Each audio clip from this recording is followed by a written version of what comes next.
13 दिसंबर 2001 parliament के monsoon session में पोटा bill यानी कि प्रिवेंशन ऑफ टेररिज्म एक्ट 2001 पर बहस चल रही थी। लेकिन उस दिन किसे मालूम था कि जिस आतंकवाद के लिए पार्लियामेंट में बहस चल रही है वही उस दिन उस पार्लियामेंट पर हमला करने वाला है। आज हम बात करेंगे कैसे उसी 13 दिसंबर को कि कैसे हमारे जाबाज पुलिस कर्मियों और सैनिकों ने उन आतंकवादियों को मार गिराया। फिर से स्वागत है आपका हमारे चैनल ज्ञान में। यह दिन दूसरे दिनों की तरह ही था। उस दिन लोकसभा में कई मुद्दों पर चर्चा के बाद 40 मिनट के लिए लोकसभा की कार्रवाई स्थगित कर दी। इसलिए उस समय के प्रधानमंत्री श्री अटल बिहारी वाजपेयी और ऑपोजिशन लीडर श्रीमती सोनिया गांधी अपने अपने गवर्नमेंट रेजिडेंस की ओर निकल जाते हैं। वहीं पर लोकसभा के मेंबर्स और सिक्योरिटी धूप में टहल रहे थे। लेकिन 11:20 पे पार्लियामेंट के गेट नंबर 11 पर सिक्योरिटी ज्यादा हो जाती है क्योंकि वहां से वाइस प्रेसिडेंट कृष्ण कांत जी का काफिला निकाला जा रहा था। इसलिए सभी सिक्योरिटी का ध्यान वहां पर आ जाता है और इस चीज का फायदा उठाकर एक व्हाइट एम्बेसडर कार जिसका नंबर था DL3CJ1527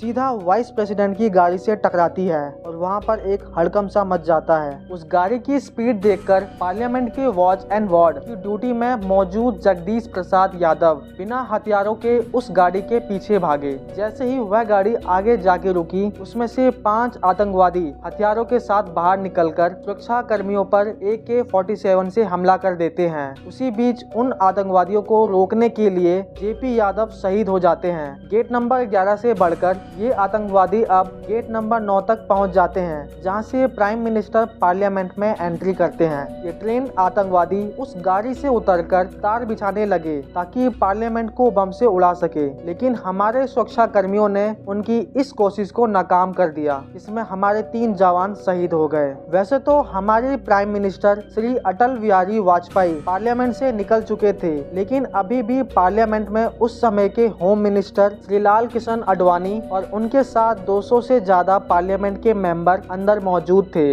इन मेंबर्स को मालूम नहीं था कि बाहर क्या हो रहा है। लेकिन तभी प्रमोद महाजन की टेलीफोन पर बात होती है कि बाहर 5 आतंकवादियों ने पार्लियामेंट हाउस पर हमला कर दिया है और देखते ही देखते संसद भवन के अंदर भगदड़ मच गई। कई मंत्रियों को संसद के वॉच एंड वार्ड स्टाफ के लोगों ने एक सेफ जगह तक पहुंचा दिया। वहीं आतंकवादी गेट नंबर 9 के पास पहुंच रहे थे, लेकिन पार्लियामेंट हाउस में तैनात एक ऑफिसर ने अपनी चतुराई से गेट नंबर 9 को बंद करवा दिया। आतंकवादी के इस हमले में हमारे ऑफिसर ने उनमें से 3 आतंकवादियों को जल्द ही मार गिराया, लेकिन उनमें से 2 ने काफी ज्यादा तबाही मचा रखी थी। मगर उसी बीच हमारे ऑफिसर ने चौथे आतंकवादी को भी मार गिराया। ये आखिरी बचा आतंकी तेजी से फायरिंग करते हुए गेट नंबर 1 तक जा पहुंचा, जहां से सभी मंत्री पार्लियामेंट के अंदर एंट्री लेते हैं। इस आखिरी आतंकवादी ने अपने ऊपर बम लगाकर खुद को एक ह्यूमन बॉम्ब में कन्वर्ट कर लिया था और गेट नंबर 1 पर खुद को ब्लास्ट कर लेता है। ये ब्लास्ट इतना ज्यादा था कि आतंकवादी के मांस के टुकड़े पार्लियामेंट के दीवारों पर चिपक गए और उस जले हुए इंसान की बदबू हर जगह फैल गई। 45 मिनट में हमारे ऑफिसर्स ने उन 5 आतंकवादियों को मार गिराया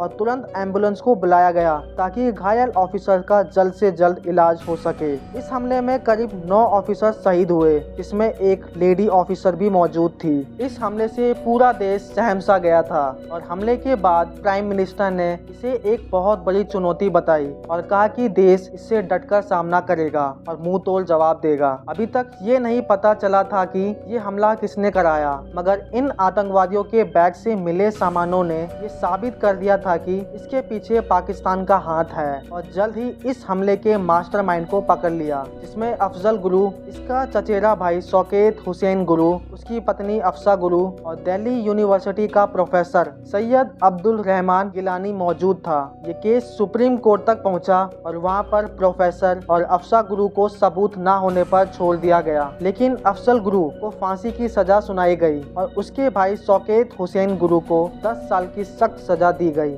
9 फरवरी 2013 को अफजल गुरु को फांसी पर चढ़ा दिया गया। इसको फांसी पर चढ़ाते ही हिंदुस्तान ने आतंकवादियों और पाकिस्तान को बता दिया कि हम किसी के आगे नहीं झुकेंगे और जब जब ऐसा करने की कोशिश की जाएगी तब तब ऐसी ही उन आतंकवादियों को मौत की सजा दी जाएगी। जय हिंद। आशा करता हूँ आपको ये वीडियो भी बेहद पसंद आई होगी। ऐसी और वीडियोस के लिए हमें सब्सक्राइब करना ना भूलें।